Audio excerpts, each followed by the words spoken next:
नमस्कार साथियों, स्वागत है आप सभी का हमारे कोरोना स्टडी ऑफिशियल एप्लीकेशन पर। दोस्तों, सबसे पहले आप लोगों को हमारे टेलीग्राम को ज्वाइन करना है और उसमें आपको अपडेट मिलती रहेंगी वीएसटीसी से संबंधित। उसमें सभी विद्यार्थी जुड़े हुए हैं, तो आप भी जो नवीन विद्यार्थी हैं वो जोड़ते चले जाएं। अब बात करते हैं आज की यूनिट की, जो हमारा सेकंड पेपर है बीएसटीसी सेकेंड ईयर का। तो उसका यूनिट नंबर 6 है हमारे सेकंड पेपर का, शिक्षक का व्यक्तित्व। इस पूरी यूनिट के अंतर्गत हम शिक्षक के बारे में बात करेंगे। शिक्षक के व्यक्तित्व के आयाम कौन कौन से हैं, उनके प्रेरक तत्व कौन कौन से हैं, उसके व्यक्तित्व का प्रभाव क्या पड़ता है, ठीक है, उसके व्यक्तित्व के प्रमुख पक्ष और उसकी विशेषताएँ क्या होती हैं, उसका पूर्वाग्रह मुक्त व्यक्तित्व कैसा होता है। इन सब के बारे में विस्तार से हम चर्चा करेंगे और साथ ही साथ इम्पोर्टेंट क्वेश्चंस आपको कौन कौन से इस यूनिट से पढ़ के जाने हैं वो आप रेगुलर क्लास लेंगे ना, तो आपको हर यूनिट के बारे में इम्पोर्टेंसी पता चल जाएगी। तो आपको पहला प्रश्न याद करना है इस यूनिट के अंदर, ये वाला देखेंगे आप लोग कि शिक्षक बौद्धिक परंपराओं तथा तकनीकी कौशलों को पीढ़ी दर पीढ़ी हस्तांतरण करने में धुरी का कार्य करता है। वह सभ्यता एवं संस्कृति का संरक्षण तथा परिमार्जन करता है।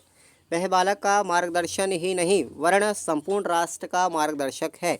ये स्टेटमेंट किसका है, तो आप लोगों को याद रखना डॉक्टर सर्वपल्ली राधाकृष्णन का ये कथन है, जो बहुत इम्पोर्टेंट है। नेक्स्ट इसका क्वेश्चन आता है, इसमें संदेह नहीं कि शिक्षा के स्तर की जितनी भी बातें प्रभावित करती हैं उनमें शिक्षक की गुणवत्ता, क्षमता, दक्षता व चरित्र उसके सबसे अधिक महत्वपूर्ण है। तो ये कथन किसका है भैया, याद रखना आप लोग, शिक्षा आयोग का कथन है। ये इम्पोर्टेंट है, ये भी आप लोग याद रखेंगे। 2 प्रश्न आपके ये बनते हैं। उसके बाद तीसरा जो प्रश्न बनता है, निम्नांकित में से शिक्षक का ज्ञानात्मक पक्ष कौन सा नहीं है। तो याद रखेंगे आप लोग, प्रजातांत्रिक जो दृष्टिकोण है ये अपना ज्ञानात्मक पक्ष नहीं है। बाकी आगे हम प्रश्न की बात करेंगे कि एक शिक्षक के मूलाधार, व्यक्तित्व के मूलाधार कौन कौन से, जैसे क्रियात्मक, भावात्मक, ठीक है, उन सब के बारे में हम आगे बात करेंगे। ओके, तो अब आइए नेक्स्ट प्रश्न पर आते हैं। यहाँ पर ये वाला प्रश्न है कि शिक्षक के व्यक्तित्व के आधारभूत पक्ष कौन कौन से हैं। तो ये प्रश्न आप लोगों को अच्छा है, इम्पोर्टेंट है, याद रखेंगे। पहला पक्ष है ज्ञानात्मक, दूसरा है भावात्मक और तीसरा है क्रियात्मक संबंधी जानकारी। क्लियर, याद रखेंगे आप लोग, इसको निशान लगा लीजिए। पहला क्वेश्चन है। दूसरा क्वेश्चन है आपके लिए, शिक्षक पुरस्कारों की शिक्षक के व्यक्तित्व निर्माण में क्या भूमिका होती है। तो इसको आप लोग याद करके जाएंगे। एक, शिक्षक के कार्य का मान्य ठहराने तथा उसे प्रोत्साहित करने का कार्य समाज का है। समाज द्वारा प्रशंसित शिक्षक का शिक्षण कार्य एवं व्यवहार अन्य शिक्षकों के लिए एक प्रेरक तत्व बनता है। इस प्रकार शिक्षक को समय समय पर मिलने वाले पुरस्कार उनकी कार्य एवं व्यवहार शैली तथा समाज हित में कार्य करने के आईने होते हैं। ये इंपॉर्टेंट क्वेश्चन है। अगला आपका प्रश्न ये याद करना है, 5वें नंबर का, 2019 में भी पूछा गया है, इस बार भी आपसे आने की संभावना है। शिक्षक के लिए मनोविज्ञान का व्यावहारिक ज्ञान क्यों आवश्यक है। ठीक है, बहुत अच्छा प्रश्न भी है। शिक्षक के लिए मनोविज्ञान का ज्ञान बहुत आवश्यक है। इसके अध्ययन की सहायता से शिक्षण का कार्य अधिक सरलता, रुचि व क्षमता से हो सकता है। अध्ययन, अध्यापन की आवश्यकता, परिस्थिति, पाठ्यक्रम, अध्ययन के तरीके, मूल्यांकन आदि सभी में मनोविज्ञान का अध्ययन शिक्षक के लिए एक लाभप्रद होता है। तो ये प्रश्न आप लोग रट लेंगे भाई। अगला प्रश्न है आप लोगों के लिए, देखिए, समाज में शिक्षक का वैज्ञानिक दृष्टिकोण का वाहक कैसे होता है। ये प्रश्न आप लोगों को याद करना है। आज का युग वैज्ञानिक युग है, अतः शिक्षक के प्रति कार्य और व्यवहार में वैज्ञानिकता और तर्क सम्मतता का समावेश होता है। कक्षा शिक्षण के दौरान और विद्यालय की अन्य गतिविधियों के संचालन के समय अनुभव की जाने वाली समस्याओं के समुचित विश्लेषण कर उनका युक्ति युक्त हल ढूंढने का कार्य वैज्ञानिक दृष्टिकोण से ही संभव होता है। शिक्षक का यह वैज्ञानिक दृष्टिकोण छात्रों में स्थानांतरण होता है, जिससे छात्रों में वैज्ञानिक दृष्टिकोण विकसित होता है। इसी कारण समाज में शिक्षक को वैज्ञानिक दृष्टिकोण का वाहक कहा जाता है। तो ये प्रश्न भी आप लोग याद करके जाएंगे।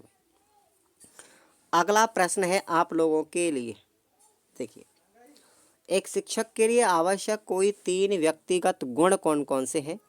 जैसे उत्तम स्वास्थ्य, सामाजिकता का गुण और उत्तम चरित्र। ये आप लोग जनरल सी बातें आप जानते भी होंगे। नेक्स्ट प्रश्न आपका आता है इम्पोर्टेंट लघुत्रात्मक में। मैं केवल आपको 4 ही प्रश्न बताऊंगा और 4 में से आपको 1 प्रश्न मिल जाएगा एग्जाम के अंदर। इस चीज़ की गारंटी है हमारी कि शिक्षक व्यक्तित्व के आयाम कौन कौन से हैं, या फिर ये पूछे कि एक शिक्षक के व्यक्तित्व के आयाम कौन कौन से होते हैं, तो आपको याद रखना है 4 आयाम प्रमुख हैं। पहला है बहिर्मुखता, दूसरा है संबंध स्थापना, समझ के साथ कार्य करना, ये तीसरा है, और चौथा है विचारों का खुलापन। अब हम इस प्रत्येक के बारे में थोड़ा सा विस्तार से जानकारी लेते हैं। जैसे बहिर्मुखता का गुण अगर शिक्षक के व्यक्तित्व में है तो उसका योगदान क्या होगा? इस आयाम वाले व्यक्ति दूसरों के साथ अंतःक्रिया बनाने में रुचि रखते हैं। ये विभिन्न प्रकार के लोगों से मिलकर उनके अनुभव का लाभ उठाते हैं। इनमें सामाजिकता अधिक होती है। ये नए नए कार्य करने वाले, ऊर्जावान, सबसे मित्रता निभाने वाले और लोकप्रिय होते हैं, जिनमें ऐसे शिक्षक जिनमें बहिर्मुखता का गुण पाया जाता है। दूसरा है संबंध स्थापना का गुण अगर किसी शिक्षक में है तो इस आयाम में आने वाले शिक्षक संवेदनशील होने के साथ साथ दूसरों के विचारों को ध्यान से व सकारात्मक दृष्टि से सुनते हैं और उनको महत्व देते हैं। ये सहानुभूतिपूर्ण और सहयोगात्मक विचार रखते हैं। ये सबसे अच्छा और मित्रवत व्यवहार भी रखते हैं। तीसरा विशेषता है उनकी, तीसरा आयाम है कि समझ के साथ कार्य करने वाले शिक्षक कैसे होते हैं? ये शिक्षक कठोर परिश्रमी होते हैं और कठिनाई को देखकर घबराते नहीं हैं। ये अपने आप के व्यवहार व स्व अनुशासन पर जोर देने वाले होते हैं। समझ के साथ कार्य करने वाले शिक्षक कोई भी कार्य करने से पहले उसकी योजना बनाते हैं और उसी के अनुरूप कार्य करते हैं। ये जवाबदेही व उपलब्धि के लिए मेहनत करने के साथ साथ एकाग्रचित्त होकर ध्यानपूर्वक कार्य करने में भी समर्थ होते हैं। और चौथा शिक्षक होता है कि विचारों का खुलापन अगर किसी शिक्षक का है तो वो कैसे होते हैं, ध्यान से सुनिए। इस प्रकार के व्यक्ति कल्पनाशील व सृजनशील होते हैं। दूसरे लोग उनके बारे में क्या सोचते हैं वो इसकी परवाह बिल्कुल नहीं करते। इनमें नए नए अनुभव प्राप्त करने की ललक होती है। ये हमेशा चुनौतीपूर्ण व लीक से हटकर कार्य करना पसंद करते हैं। इनके व्यवहार में बनावटीपन का अभाव पाया जाता है, अतः ये जैसे होते हैं वैसे ही दिखाई भी देते हैं। सेकंड क्वेश्चन है कि शिक्षक राष्ट्र का निर्माता है। इस कथन की आपको व्याख्या करनी है। तो ये प्रश्न तो ये वाला था कि शिक्षक के व्यक्तित्व का विद्यार्थियों के अधिगम पर क्या प्रभाव पड़ता है।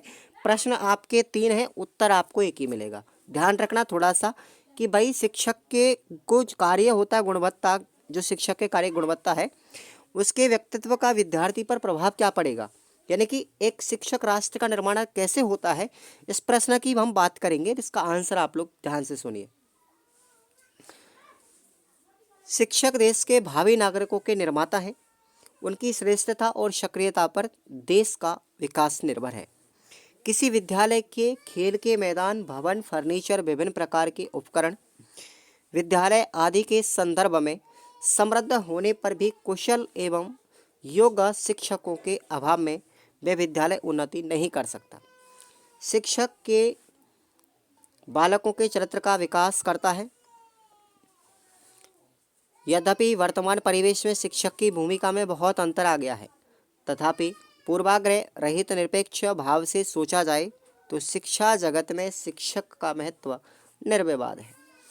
शिक्षक का व्यक्तित्व उसके शिक्षण व्यवहार व संप्रेषण को कारगर बनाना है, जिसमें शिक्षण सरस और उद्देश्यपूर्ण होता है तथा कक्षा का वातावरण ऐसा बन जाता है कि जिससे सीखने सिखाने की प्रक्रिया सहज और सरल हो जाती है, जिससे छात्रों का अधिगम स्तर उच्च होता है।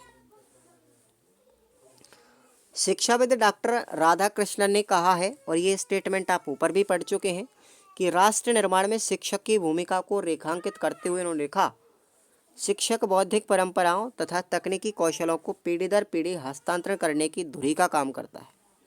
वह सभ्यता और संस्कृति का संरक्षक तथा परिमार्जन करता है। वह बालक का ही मार्गदर्शन नहीं वरन संपूर्ण राष्ट्र का मार्गदर्शक करता है। मुदालियर कमीशन ने देश की पुनर्संरचना में अध्यापक को एक प्रमुख घटक कहा है। भूतपूर्व राष्ट्रपति डॉक्टर जाकिर हुसैन ने शिक्षक को हमारा भाग्य निर्माता कहने के साथ ही उसकी उपेक्षा से समाज का विनाश होना भी बताया है। तो ये प्रश्न आप लोगों को याद करके जाना भैया अच्छे से। अगला प्रश्न है आप लोगों के लिए कि एक शिक्षक के लिए पूर्वाग्रह से मुक्त होना क्यों आवश्यक है। ठीक है, तो देखिए, पूर्वाग्रह वस्तुतः किसी नवीन विचार के प्रति अस्वीकृति या नकारात्मक दृष्टिकोण रखने को हम कहते हैं।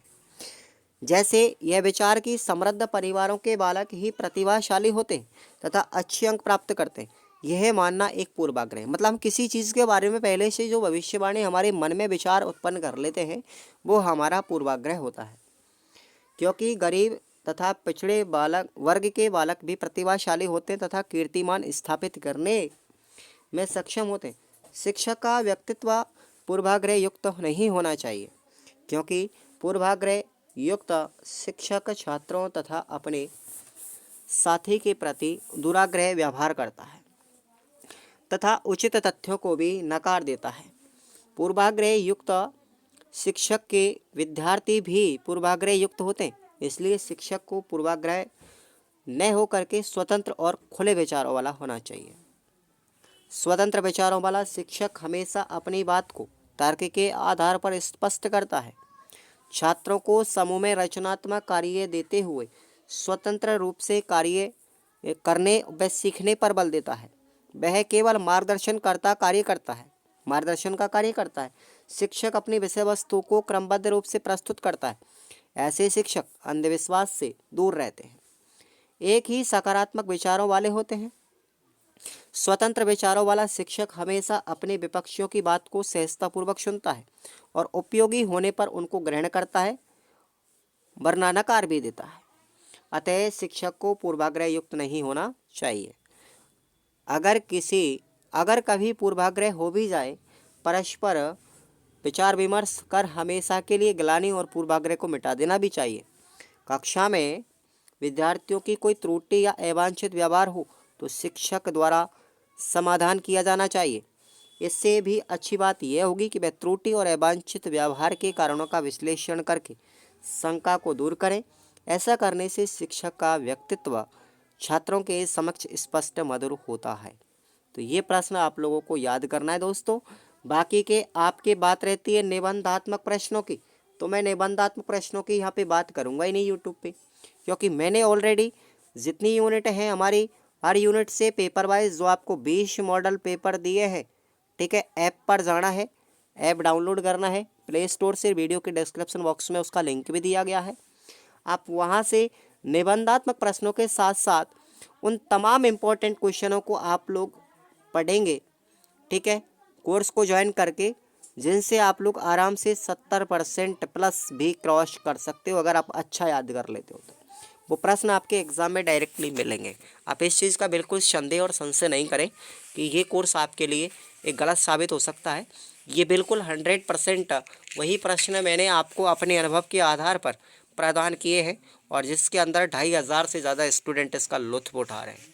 तो क्यों ना आप भी इस मामूली सी फीस के साथ ज्वाइन कीजिए और अपनी तैयारी को बेहतर कीजिए। आप लोग अगर ज़्यादा पढ़ना नहीं चाहते हैं तो फिर भी आप उसको ज्वाइन कर लीजिए, तब बेटर रहेगा। अगर आपकी पढ़ने की इतनी ज़्यादा हिम्मत नहीं है कि आप नहीं पढ़ पाते हो इतना ज़्यादा, तो आपको कहते हैं ना कि गागर में सागर वाली बात मैंने उस मॉडल पेपर पर की है। तो ठीक है साथियों, मिलते हैं अगले वीडियो के साथ, अगले यूनिट के साथ, अगले पार्ट के साथ। तब तक के लिए जय हिंद, वंदे मातरम। वीडियो को लाइक करना है और चैनल को सब्सक्राइब करके रखना है। हर एक इम्पॉर्टेंट वीडियो आपको पढ़ना है। धन्यवाद।